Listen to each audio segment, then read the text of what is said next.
Okay, all right. I'll be fair and let Josh. Oh, it's Mohammed Hijab. Hello? Hello, it's Josh the Jew from Speaker's Corner. Are you going to come in today or not? All right, Abbas wants to talk to you. Assalamu alaikum. It's Abbas the Muslim.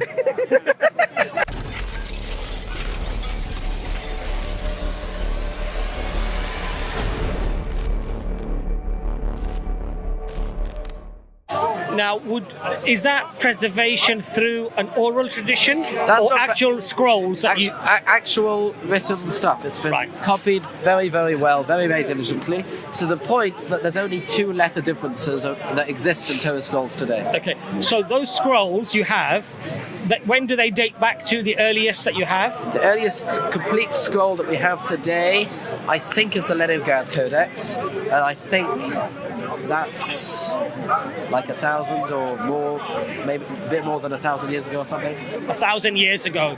So that would make it around 2,500 years after Moses, is that right? Yeah, something like that, yeah. So after 2,500 years of Moses, yes, you have these 5 books yes, that are attributed to Moses. Yes. And you believe that they are literally the words that Moses spoke to the people. Yes. I suppose the question I would ask you is, why do you believe that? Right, so why do I believe that? I believe that for a few reasons. Number one is based on the origin story of the Mass Revelation. The Mass Revelation is something which is so unique that once we have that event as having definitely happened, we then have to come to a realization that the book that was produced as a result of that was going to be handled with extreme care. Right. And the question then is, how do we know that it was indeed handled with extreme care? Once we have the presupposition, once we have the presumption that they will have wanted to keep it with special care. Right. So we'll then need to be able to show that there was never a period when people could have corrupted it. Obviously, there are 2 different arguments that one could bring. There's the argument of corruption, and there's the argument of carelessness. Right? Let's first go with corruption. To find corruption, we would have to first find a time in history when it could have been successfully corrupted. In which case we will find that there will be that there will be a time period when Torah scrolls were only in a very, very centralized place by a specific elite type of small group of people in that centralized place, and that they could then have changed it and done whatever they wanted with it. That's what you'd need to find, a time period where that situation existed. So you're saying that you would have to find a 2,500 year period in which there was this opportunity. Within the 2,500, you need to find that opportunity. Okay. That's how would you know, since we don't have the written scrolls going back to that date, that opportunity never arose, especially when we know that the Jewish people had many trials and tribulations. They were scattered, into lands all over the place, yes? So how would we verify that actually never happened? How would we be able to do that?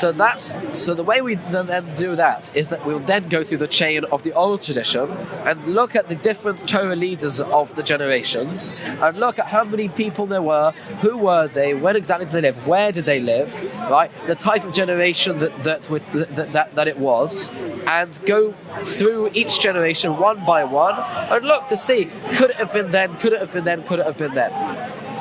I mean, respectfully, I would say that is having faith in perhaps we're talking about, so from the time of the Prophet ﷺ, 1400 years ago, we're talking about maybe 35, 40 generations of people. Something like that. So you're talking about, in effect, probably something almost 3 times that. So you're talking about verifying over possibly 150 generations No, it's actually a lot less than you'd think. Is it less than that? It's a lot less than that. Roughly it's how somewhere many? between 80 and 100. All right, let's say 100 generations, Right. yes? If we say 40 or 50 for a 1400-year period, so you'd have to verify for 100 generations where we clearly don't have documentation because records are not kept in that way, right? And in fact, we actually have to do a lot less than 100. The reason is because we only need to take it as far as the earliest scroll we have. That's how far we need to take it. Dr. Imran. So just a couple of things. So In which case, we're actually losing. We actually don't need to do from when that scroll exists till the modern day. Okay. So we only need to do before that. Okay. that's interesting, John. So what I wanted to ask was the oral tradition. Is within the oral tradition, is the Torah preserved in the sense of, are the words of the Torah preserved in the oral tradition? Oh yes, for sure. So the oral tradition is that you memorize the Torah. But that's not what the old tradition is. Okay. It happens to be that many people who that many people who were that if you were going to be one of the what we call Matikei Shmua, one of the people who was handing down the tradition, who was going to be one of the great people, then you will have known the entire Torah by heart. You would have had to know that, because otherwise, how could you possibly be somebody ready to receive the full thing and to be able to then to be somebody who would be entrusted in passing that down to the next generation? Right? That's a big task. That's a huge responsibility. So the people in this chain that you're describing, Yes. they would have been memorizers of the Torah. Is this what you're saying? For sure they would have been. Okay. For sure. So in the current oral tradition that you have, Yes. are the people who pass on the oral tradition and teach the oral tradition also memorizers of the Torah? So that's the thing. Nowadays, the old tradition is written down. Nowadays, it's in written form. Now, you do have lots of people today who do know it off by heart, and that's just because they went to specific schools where they teach you from a young age. Teach what by heart? The Torah from a young age by heart. Right? My school, they didn't do that, but there's quite a few schools in Israel that do. Like a famous school, the Zilberman School in the Old City. You'll find there all these little kids walking around, and by the age of 10, they know the entire Tanakh off by heart. Not just the Torah, the whole Tanakh off by heart. So they've memorized it? Yeah, they're taught that off by heart. So the great rabbis, for sure, they knew it off by heart. There is some debate about just what level of proficiency the great rabbis had with regards to the prophets and the writings, like the Nach part of Tanakh. But for the Torah itself, for sure they knew it with a very high degree of proficiency indeed. So there's one thing. So this is sort of almost semantical. I'm not interested in high degree of proficiency. I'm interested in memorization. Yeah, so that's verbatim. So I mean, if we look at their commentaries, right, that if you look at the kinds of things that these rabbis wrote, you see that they know they're using the exact wording of things from all over the Torah, and that tells me that they must have known it.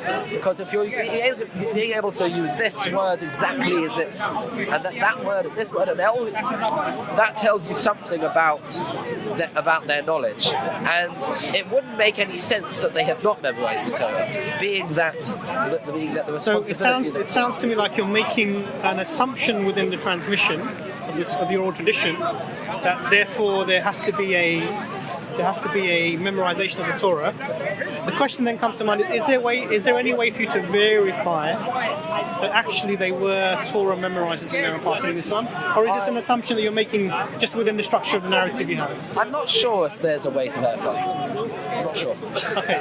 I'll have to. And what I would then point to is the conversation we had before in 2 Kings about Josiah's time. Josiah, right. So Do you want to just remind us what the conversation was? So the Josiah incident is where they find, by the way, if anyone sees Mohammed Hijab, can they please let me know, so we're supposed to be I don't think he's here today. I'm pretty sure. But anyway, in terms of the Josiah incident, I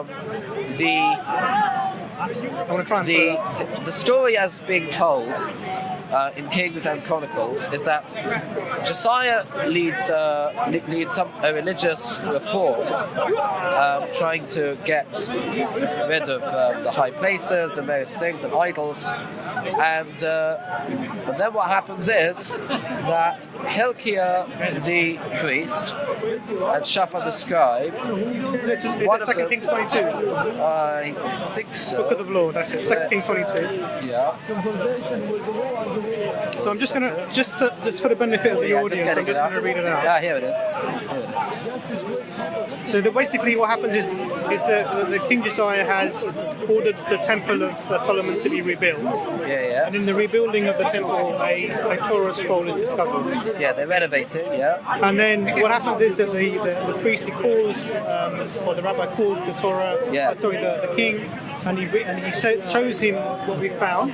And it says, this is verse 10, this is 2 Chronicles 22 verse 10. And then Shaphan the secretary informed the king, Hilkiah the priest has given me a book, and Shaphan read from it in the presence of the king. And verse 11, when the king heard from the words of the book of the law, he tore his robes. Yeah. He gave these orders to Hilkiah the priest, and Acham the son of Shaphan, and Abor the son of, I'm going to say all these wrong, Kapiah, and Shaphan the secretary, and Isaiah the king's attendant. Apologies for the name destruction, but go ahead and inquire of the Lord for me, for the people and all Judah, about what is written in this book that has been found. Great is the Lord's anger that burns against us, because those who have gone before us have not obeyed the words of this book, and they have acted in accordance with all that is written concerning us. Yes. So the king is referring to the Torah that was found in after the repair of the Temple of Solomon. It's saying that people have gone before us who haven't adhered to this, who don't. That's written here. What's the time frame for that event? That would be how many thousand years ago? Oh, that's a difficult thing to calculate. Hold on. Roughly, roughly. Okay, so we're talking about, we can work that out based on... Or how many years after Moses, maybe. That might be easier. Hold on. Okay, I'm going to have to do some maths now.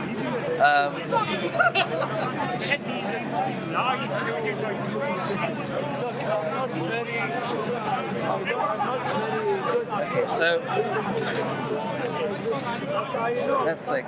So 40 years in the wilderness, then you've got 400 years till the temple was built, I think. Let's check that up.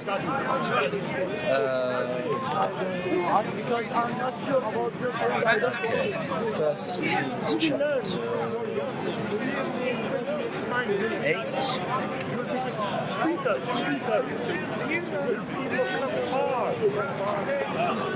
7.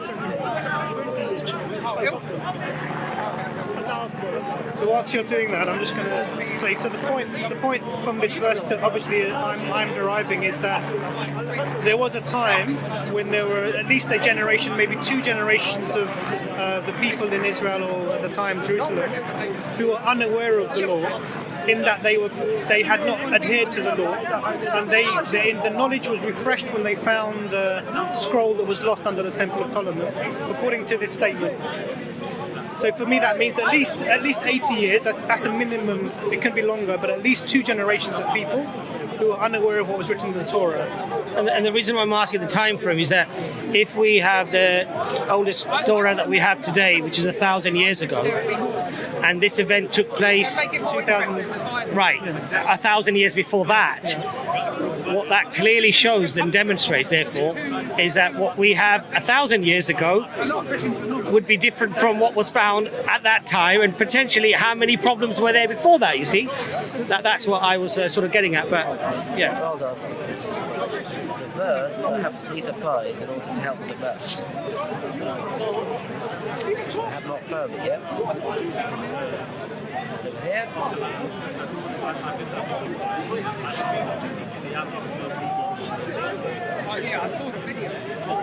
Here we are, chapter 6. The 480th year of the Israelites left out of Egypt. Okay, so 480 is the year which is the 4th year of Solomon's reign over Israel, so that's 480. Now, Solomon reigns for 40 years, so we're going to add 36 to that. So 480 plus 36 takes us to 500 and... 10, I think. Is that right? 16. Yeah, you can approximate. Approximate, yeah. Okay. Then we're going to go to the next king, Rehoboam. How many years did he reign?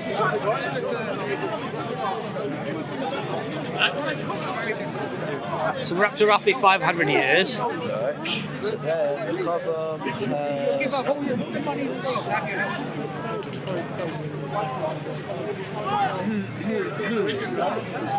What book is this? This is the Tanakh.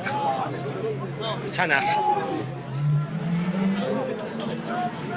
I think the eyesight is the worst. I'll be honest with you. So he was in 17 years, so we're going to add 17. So that takes us It's 16 plus 17. roughly 520. No, it's later than that. 534, I think. Okay, well, as I said, it has to be an approximation. Because when we're talking about thousands of years, I think 10 or 5 or 10 years is to some extent not really. Then we're adding Aviom. So Aviom reigns for...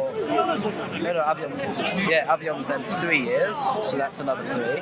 That takes us up to... So roughly, Josh, what is the rough estimate? I've got a few more kings to go through. Wait! I don't do rough estimates. That's not happening here today. Right, that takes us to 536. Okay, so then we've got the next king. Who's next? The next is Ossa. So he's a bit longer there. Ossa is... He was one of the righteous ones. He is going to be... That's going to take quite Sorry, a while. Imran, I didn't think this was going to quite take the sort of long... Just be satisfied with the process. Yeah. Josh, are you an accountant? No, I'm not an accountant. Okay. I'm worse. I'm studying to be a lawyer. Yeah, that's why you have to have the precise number. Can't have an estimate. Has to be precise. So what are we up to? 530? 536. 536. Gone too far. I've passed Osso's death. When did King Osso die? Shall we Google it? You could Google it, to be honest. So was it King Solomon? No, we're up to King Asa now. No. What are we? Why don't we just Google it? So it might be faster, isn't it? I mean, you could. But we're talking about the reign of. Did you ask the question? King Asa. All right, okay. Do you remember your question? I'll be fair then. Let Josh. Oh, it's Mohammed Hijab. Hello? Hello, it's Josh the Jew from Speaker's Corner. Are you going to come in today or not? It's Josh the Jew. He's supposed to be doing part 3 with me. You're tired. All right then. Let me speak to you. All right, Abbas wants to talk to you. Assalamu alaikum. It's Abbas the Muslim. How are you doing, bruv? You alright? You feeling okay? Alright, alhamdulillah. Oh, I'll tell Josh, are you going to be down next week? I'm not going to be here next week. Oh, Josh is not here next week. Or the following week. I'm going to be here in 3 weeks. Alright, Josh is going to be here in 3 weeks, inshallah. Alright, well, he'll arrange it with you then, Josh. Alright then. It's Assalamu alaikum from Abbas the Muslim, and Assalamu alaikum from Dr. Imran the Muslim, and Shalom from Josh the Jew. Is that okay, Josh? Yeah. Assalamu alaikum, bro. Assalamu alaikum. There you go. Okay, so When should was we... the last time you used a Nokia? Oh gosh, that's a long time ago, man. The problem with this is it's very cold and turning these pages. Josh, let's just Google the time when it was found. Alright, that will alright. give us the date. Okay. So we're talking about when this incident in the temple. This was what event? Here we are. That's another 41 years. 36 plus 41 takes us 77. Yeah, 77. Okay, so that's 577. So now we're going to go on to the next king, Jehoshaphat. We're almost there, don't you worry.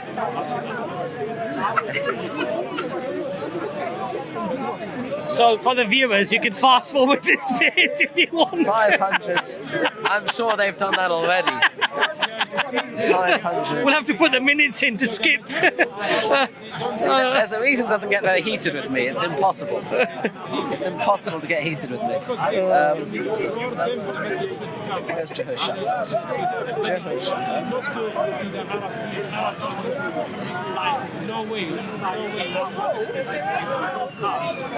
So King Josiah was the 16th king of Judah, 640 to 609 BC. Okay, Yeah, that's not the dating we use. We use a different dating. So in terms They've added about 2 centuries onto their so calculations. 400 years? Can we agree on 400? Just to save time? 400 years after or before what? What do you think? This is post-Moses. Hold on, no, this is much more than 400 years after Moses. 1,000 years? No, less than 1,000. 800 years? We're somewhere between 570 something and maybe 800. So shall we say around maybe 700 years in the middle? That might be a good Yes, good compromise. Okay, so around 700 years after Moses, Sure. the scroll is discovered, right? And there's lamenting that clothes are torn. Catastrophe. What's happened here? There were people before us that did not have this information, Did not adhere to this teaching. Right. Now, that clearly indicates that this oral tradition or the written tradition in some way must have been faulty. Specifically referring to the Torah scroll. Right. Right. Now- So if you look at that chapter itself that we're talking about, chapter 22, verse 2, what does it say about Josiah? Right? Let's actually read from verse 1. Josiah was 8 years old when he became king, and he reigned 31 years in Jerusalem. His mother's name was Yedida, daughter of Adiah of Bozkas. He did what was He did what was pleasing to the Lord, and he followed all the ways of his ancestor David, and did not deviate to the right or to the left. So he's already doing stuff correctly, and they haven't got any knowledge of how to do things correctly, which is a bit odd, But that's doesn't it? what I would In the say. 18th, yes. So make your point. Oh, that's one point in itself. Okay, so what that point does, because we're reading about the narrative that's given of the event. Yes. So in the first part of the narrative, it's saying this person, this King Josiah, is doing everything right, neither Right. going left nor right. When we get to the verses that talk about the finding of the scroll after the repair of the Temple of Solomon, we have the same individual lamenting that we have not adhered to the words of the law. Right. Now, on the surface of this, Yeah. this is a apparent contradiction.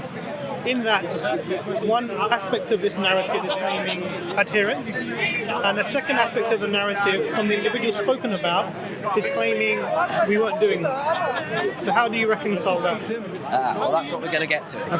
Okay, so if we continue reading, right, so you actually read about, okay, so let's read this next bit here. In the 18th year, right, so this is 10 years later, of King Josiah, the king sent the scribe Shaphan, son of Atzaliah, Atzalyahu, the son of Meshullam the scribe. Verse are you on? This is verse 3. To the house of the Lord, saying. So he sends him to the temple, saying, this is the message. Go to the high priest, Hilkiah, and let him weigh the silver that has been deposited in the house of the Lord, which the guards of the threshold have collected from the people. He's got to weigh the silver, okay? And let it be delivered to the overseers of the work who are in charge at the house of the Lord, that they in turn may pay it out to the workmen that are in the house of the Lord for the repair of the house. Okay? To the carpenters, the labourers, and the masons of the purchase of wood and quarried stones who are repairing the house. However, no check is to be kept on them for the silver that is delivered to them, for they deal honestly. You need to deal honestly, right? Okay. Interesting. He's very strict that you need to all be weighed in a very honest way. Then the high priest Hilkiah said to the scribe Shaphan, I found a scroll of the teaching of the house of the Lord. So this is the part that you read before, right? And if you go, if you continue, so he says, right, your servants have melted down the silver, this is verse 9, was deposited in the house and delivered it, right, etc. And in the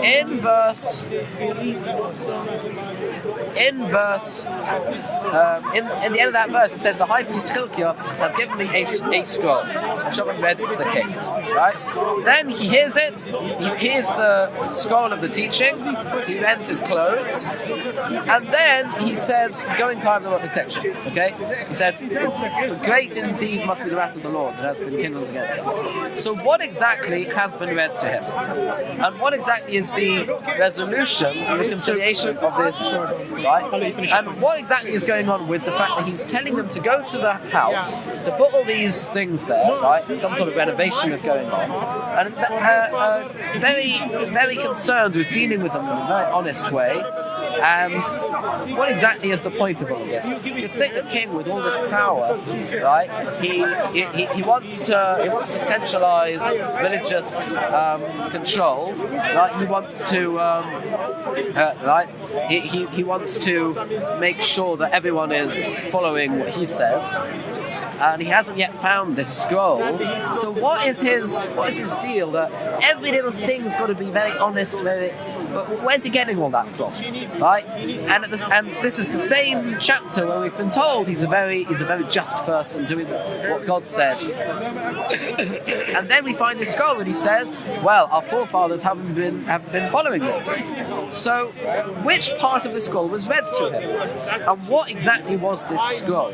Within Chronicles, we find that the story is told with no differences at all in the narrative, but there's a few extra details that are told to us. And I'd like to read you from that, because that will shed some light on what exactly is going on in the story. Because Chronicles is going to give you the details that Kings has left out. So if we look in Second Chronicles, chapter 34, I think. Or is it 35? No, it's 34. Right? So 34 tells us a lot more about what exactly occurred in Josiah's reign. And this is very, very significant, because I mentioned that there's a 10-year gap between, in chapter 23 of 2 Kings, chapter 22, between verse 2 and verse 3. There's a 10-year gap. It says he became king at 8, he did very good, and then he just skips to when he's 18. So in chapter 34 of 2 Chronicles, it starts off saying the same stuff. Josiah was 8 years old, he became king, he reigned 31 years in Jerusalem. He did what was pleasing to the Lord, following the ways of his father David without deviating from what was left. And now, he's now telling you quite a bit more of what's happening. In the 8th year of his reign, while he was still young, he began to seek the God of his father David. So already then he's seeking. And in the 12th year, he began to purge Judah and Jerusalem of the shrines, the sacred posts, idols, and the molten images. That's strange. Why is he doing that? At his bidding, they demolished the altars of the Baals, which is a type of idol, I'm sure you know that, and he had the incense stands above them cut down. He smashed the sacred posts, the idols, and the images, ground them into dust, and strewed it onto the graves of those who had sacrificed to them. He burned the bones of priests on their altars and purged Judah and Jerusalem. In the towns of Manasseh and Ephraim and Simeon, as far as Naphtali, lying in ruins on every side, which is a very interesting idea, because of course the northern tribes were gone already by this point. That had happened a few kings earlier by Hezekiah, when Shalmaneser had come and exiled the northern tribes. So he's gone and he's purged all of the idols and all of the high places.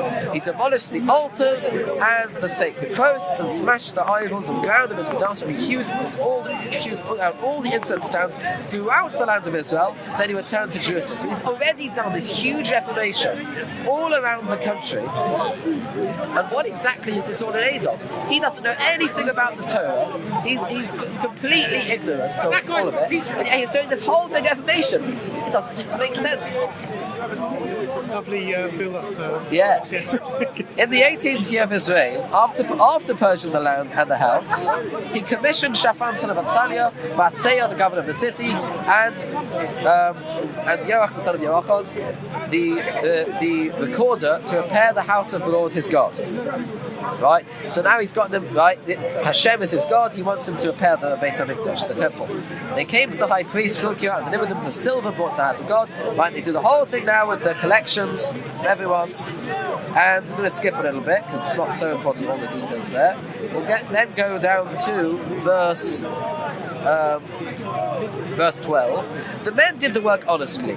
Over there were appointed the Levites, the Levites, the names Yachas and Avadyahu, the Levites of the sons of Merari, and Zechariah and Meshulam of the sons of Kahas to supervise, while other Levites, all the master musicians, over the porters, supervising all who worked in each and every task.